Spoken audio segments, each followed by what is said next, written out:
Imaginez un instant. Vous plongez dans un silence absolu. L'eau vous enveloppe. La lumière du soleil se fragmente en rayons tremblants qui percent la surface et disparaissent dans les profondeurs. Et là, devant vous, surgit l'impossible. La silhouette d'un navire de guerre. Des canons encore pointés vers un ennemi depuis longtemps disparu. Des hublots béants comme des yeux écarquillés sur l'éternité. Vous pensez contempler un cimetière. Vous vous trompez. Ce que vous voyez, c'est la vie la plus dense, la plus sauvage, la plus spectaculaire de toute la planète. Bienvenue dans le monde secret des épaves. Bienvenue là où la mort devient la plus puissante des forces de vie. Chaque année, des centaines de navires sombrent au fond des mers. Depuis que l'homme navigue, depuis les premières pirogues creusées dans les troncs d'arbres jusqu'aux porte-conteneurs géants d'aujourd'hui, les océans ont avalé ces embarcations par millions. On estime à près de 4 millions le nombre d'épaves qui reposent au fond du Grand Bleu. 4 millions de tombeaux de métal, de bois et d'acier. 4 millions d'histoires englouties. Mais voilà le grand paradoxe que la science marine a mis des décennies à comprendre pleinement. Ces tombeaux sont en réalité des berceaux. Chaque épave qui touche le fond déclenche une réaction en chaîne d'une complexité stupéfiante. Une mécanique du vivant s'enclenche silencieuse, invisible, implacable, et elle ne s'arrête plus jamais. Tout commence dans les premières heures. La coque, encore froide, encore étrangère à cet univers liquide, reçoit ses premiers visiteurs. Des bactéries microscopiques, invisibles à l'œil nu, se déposent sur le métal. Elles ne ressemblent à rien, elles ne font rien de visible. Pourtant, ce premier film bactérien est fondamental. Il est la première brique d'un édifice qui mettra des décennies à s'élever, mais qui, une fois construit, comptera parmi les écosystèmes les plus riches de la planète. Après les bactéries, viennent les algues microscopiques. Portées par les courants, leurs cellules minuscules cherchent une surface où s'accrocher. La coque leur offre exactement ce qu'elles recherchent, une assise stable, un point d'ancrage dans le flux perpétuel de l'océan. Puis arrivent les larves. Des larves d'éponges, de vers, de crustacés, invisibles elles aussi, mais déterminées. Elles s'installent, se métamorphosent, grandissent. C'est ce que les biologistes marins appellent le biofilm. Cette fine pellicule brune qui recouvre progressivement toute surface immergée est en réalité un humus sous-marin d'une richesse extraordinaire. Un sol fertile sur lequel des formes de vie de plus en plus complexes vont s'épanouir. En Méditerranée orientale, l'archipel de Malte est une véritable encyclopédie sous-marine de l'histoire humaine. Des Phéniciens aux Arabes, des chevaliers de l'ordre de Malte aux flottes britanniques de la Seconde Guerre mondiale, chaque civilisation qui a traversé cette mer intérieure y a laissé des vestiges engloutis. Les fonds marins de l'île sont jonchés de navires qui couvrent 40 siècles de navigation. Mais certaines épaves maltaises n'ont pas attendu les caprices de la guerre ou de la tempête pour rejoindre les fonds.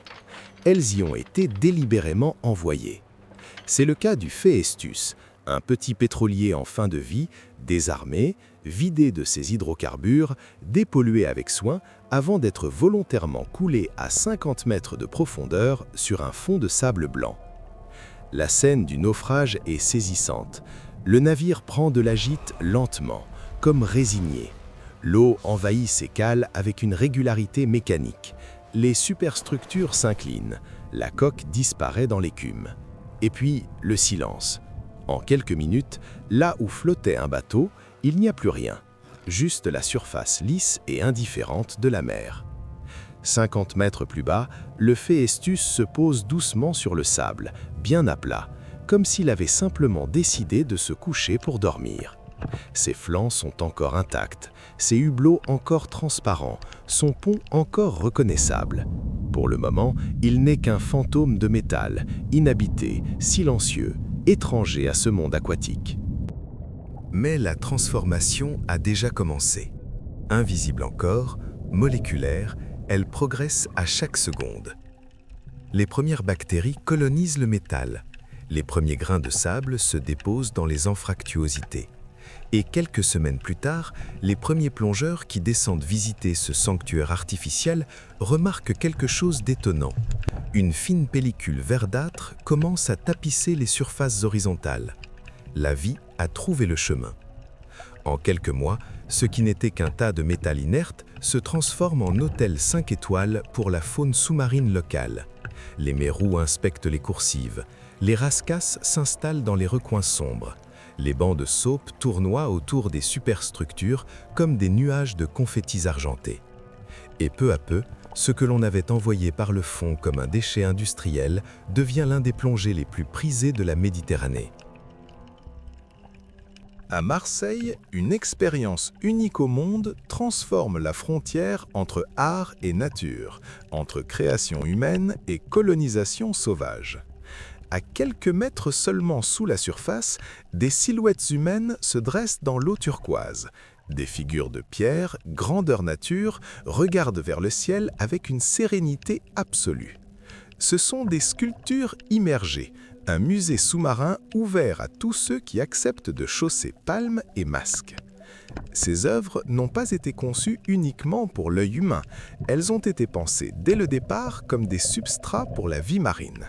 Leur surface volontairement rugueuse, leur creux soigneusement calculés, leur posture qui crée des zones d'ombre et d'abri, tout a été conçu pour inviter la faune et la flore à s'installer. Et la nature a répondu à cette invitation avec une générosité qui a dépassé toutes les espérances. Dès les premières semaines, le biofilm s'est formé. Puis, les algues ont pris possession des épaules, des bras, des visages de pierre. Des spirographes ont déployé leurs couronnes de filaments comme des fleurs extraterrestres à la surface des crânes. Des anémones se sont épanouies dans les replis des vêtements sculptés. Après 3 ans de vie sous-marine, ces figures humaines ont perdu leur identité première. Elles ne sont plus des œuvres d'art, elles sont devenues des récifs. Des habitants de toute taille ont investi chaque centimètre carré de leur surface. Des crevettes minuscules partagent leur espace avec des congres massifs.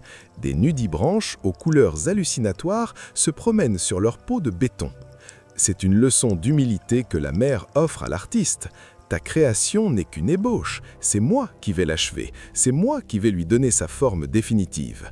Et la forme que la mer choisit est infiniment plus belle, infiniment plus complexe, infiniment plus vivante que tout ce que l'humain aurait pu imaginer.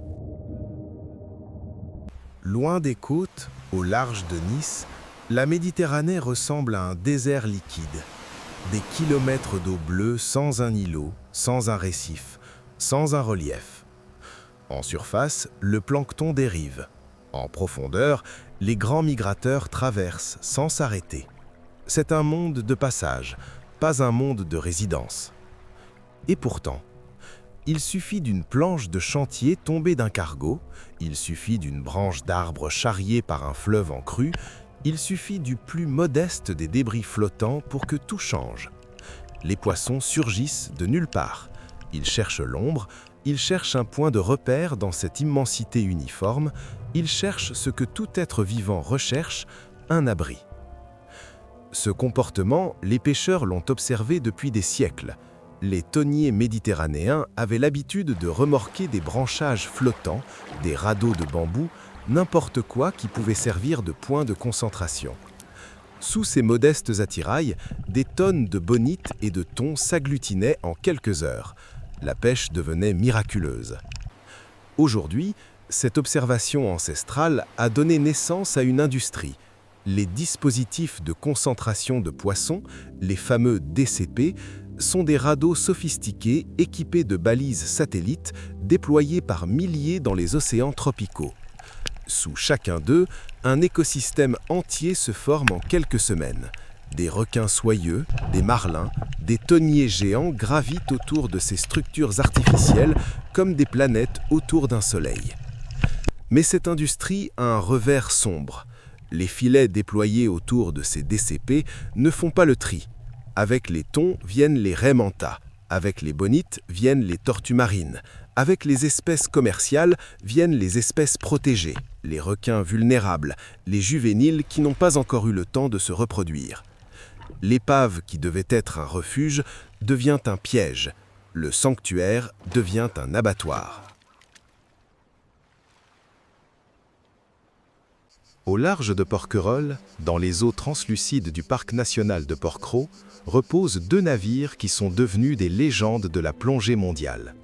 Le Grec et le Donator, coulés tous deux en 1945 sur le même champ de mine, à quelques jours d'intervalle et à quelques encablures l'un de l'autre, forment aujourd'hui un doublet exceptionnel.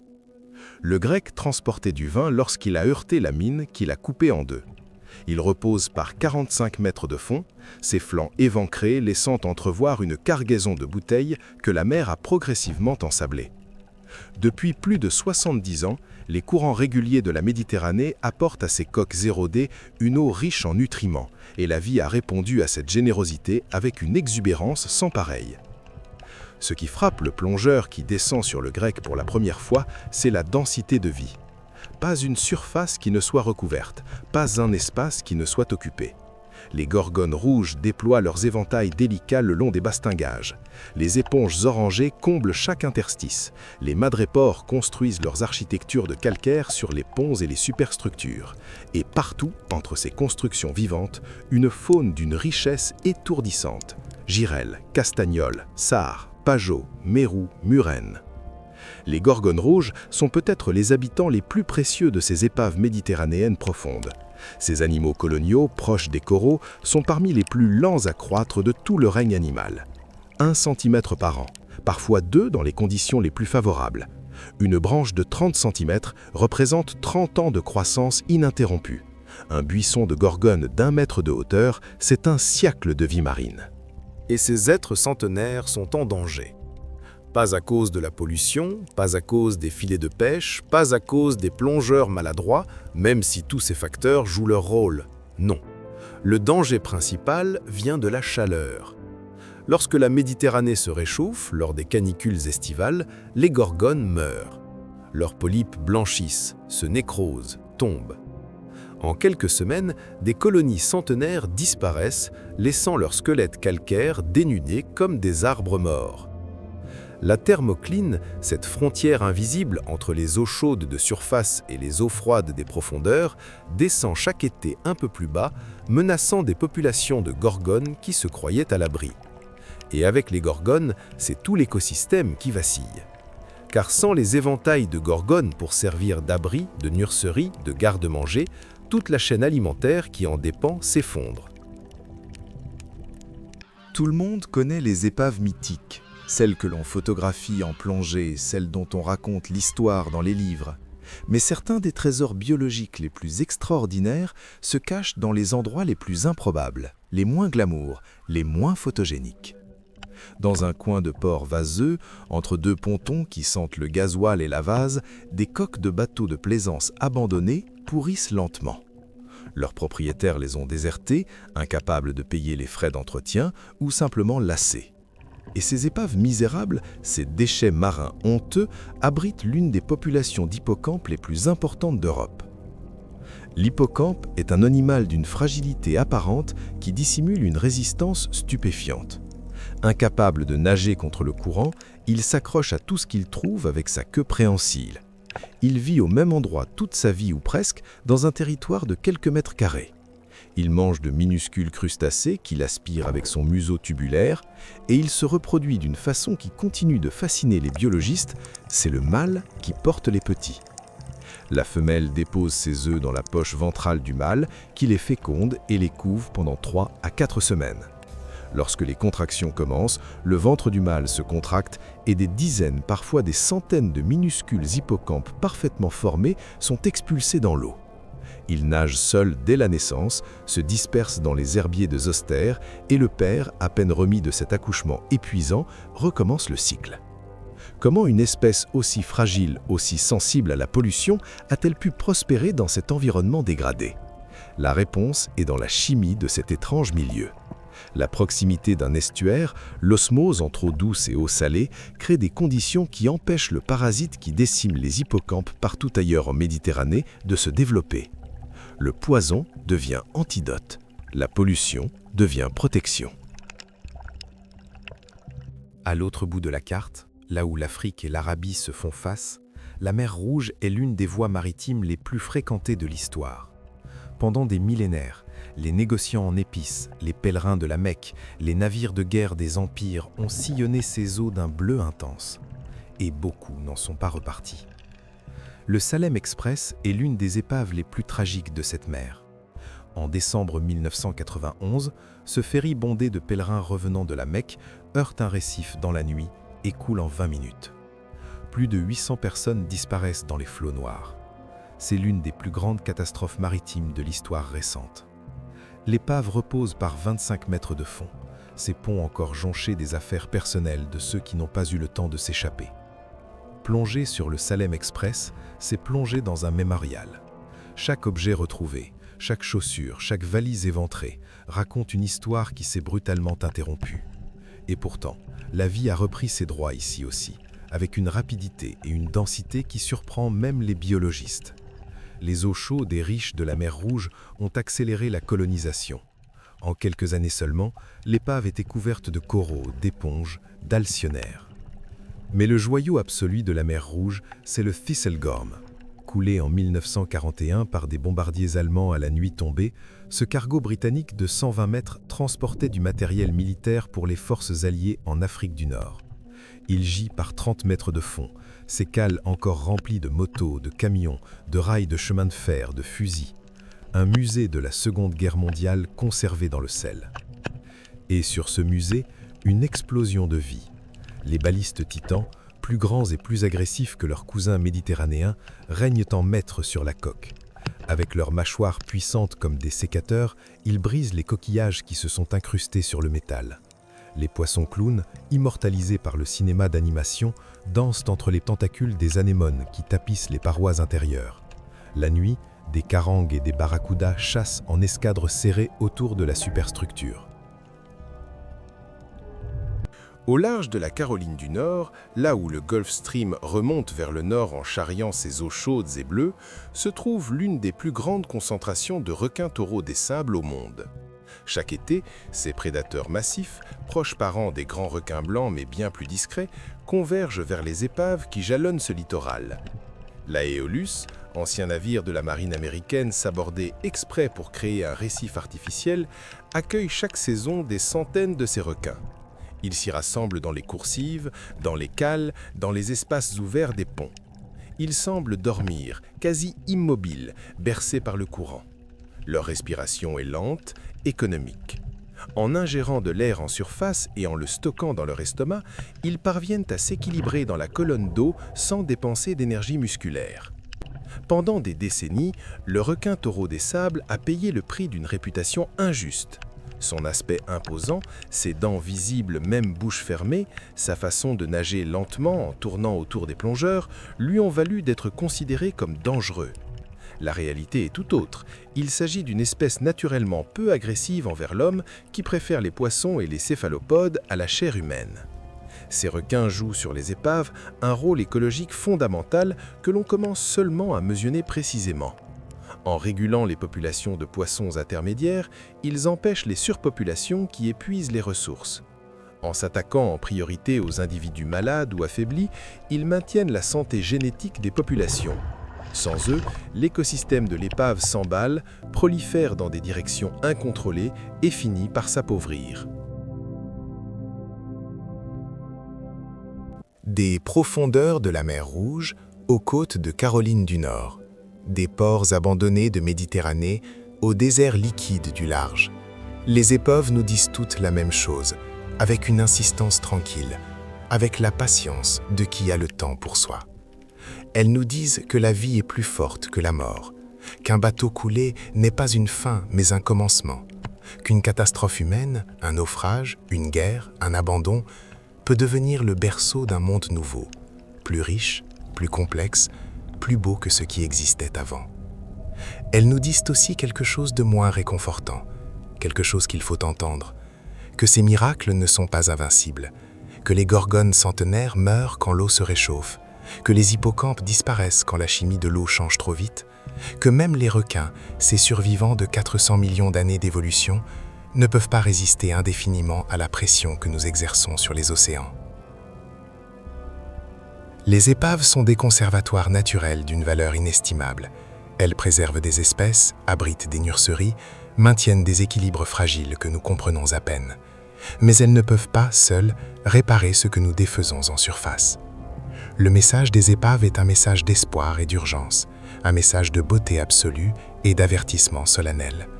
La nature peut tout reconstruire, tout recoloniser, tout transfigurer.